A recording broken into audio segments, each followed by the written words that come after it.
All right, let's bring in former Assistant U.S. Attorney and Fox News contributor Andy McCarthy. Andy, you can't help but look at this situation from the very moment that we saw it happen and wonder if it could have been prevented. Could it have? Of course it could have, Sandra. They had to keep a violent multi-offender in prison, and they didn't.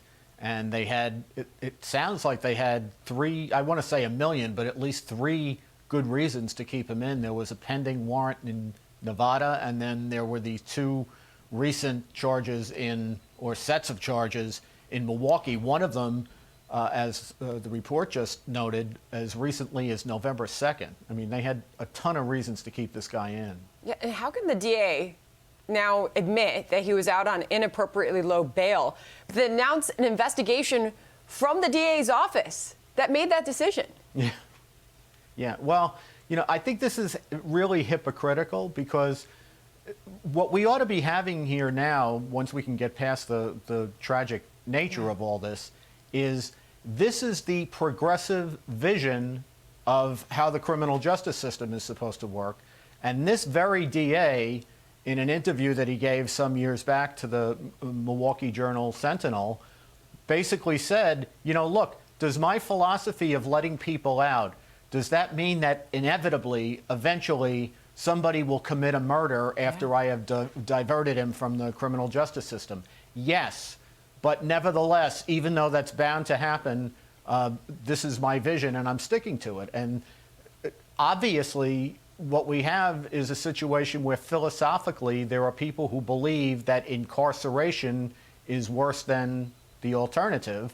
And I suppose that's one way of looking at it in the abstract. Yeah. But here we see the concrete result of that. Somebody who is a violent criminal who belongs incarcerated in the system while he awaits charges was out and totally predictably committed a horrific multi-homicide. And to your point about the Milwaukee Journal sentiment, I know you referenced back to this in 2007. Is there going to be an individual I divert or I put into a treatment program who's going to go out and kill somebody? You bet. Guaranteed. It's guaranteed to happen. It does not invalidate the overall approach. So why would there be an acknowledgement that that can happen? It does happen, and then there be no accountability or change in course, Andy? You know what it is, Sandra? I really think that, you know, sometimes in a political environment, people make statements in the abstract that they think convey kind of lofty aspirations for the society they hope we become.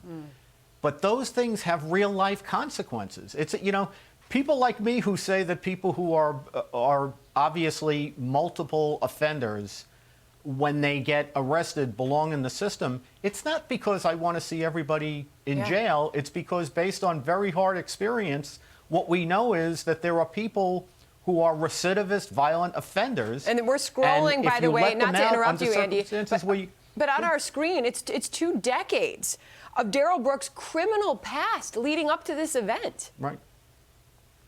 Right, and the reason it's 2 decades, Sandra, is because they keep letting him out. I mean, this is what I don't mean to laugh about it. It's just frustrating. This is what he does when he's out. Now to the Rittenhouse case, which you took us through as well, Andy. You were joining us through the breaking news as the verdict was read. And now Rittenhouse is saying this about the president's own words on him. Listen. Mr. President, if I could say one thing to you, I would urge you to go back and watch the trial and understand the facts before you make a statement. It's actual malice, defaming my character, for him to say something like that.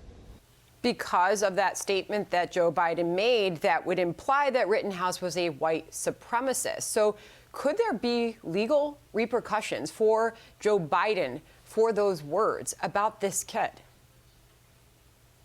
Well, he's definitely got the basis to bring a lawsuit. And when I say someone's got the basis to bring a lawsuit, Sandra, what I mean is he's got a colorable claim. That doesn't mean it'll succeed. The Supreme Court has made the test for libel and defamation very, very difficult. And the courts give a kind of a wide berth for statements that can be characterized as statements of opinion rather than assertions of fact. So, you know, if the case actually was brought to trial, I think Biden would have a good chance of beating it. but you shouldn't even be here. I mean, I'm going to say the same thing I said when Trump was president.